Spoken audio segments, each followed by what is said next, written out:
wanted to take a moment and talk about child's pose. It's one of my favorites. I do this every day.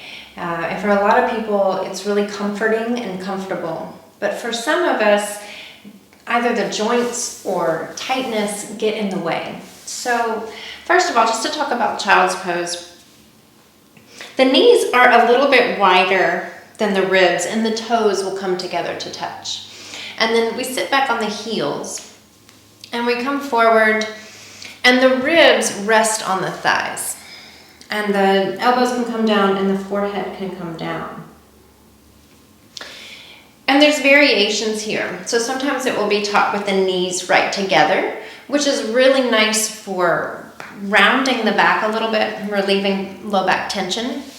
But for those that are really, really tight in the groin, you want to take the legs a little bit wider. Now for me, if I take my legs too wide, my ribs start to drop down towards the floor. And that causes an arch in my back, which sometimes can be really nice. But for the most part, we want our ribs to be supported. So knees in a little bit and supported here.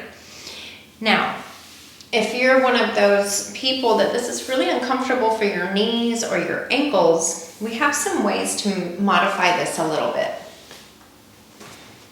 So you can take a blanket, place it on your mat, and then you'll place your knees on that and let your feet, your toes, be off of the blanket.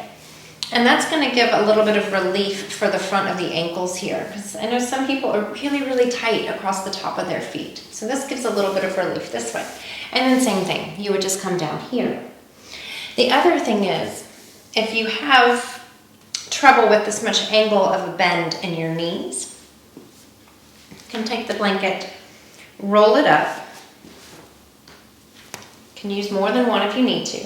And you'll place this behind your knees. Still let the toes come together to touch. And then as you drop back and come forward, you've got some support here.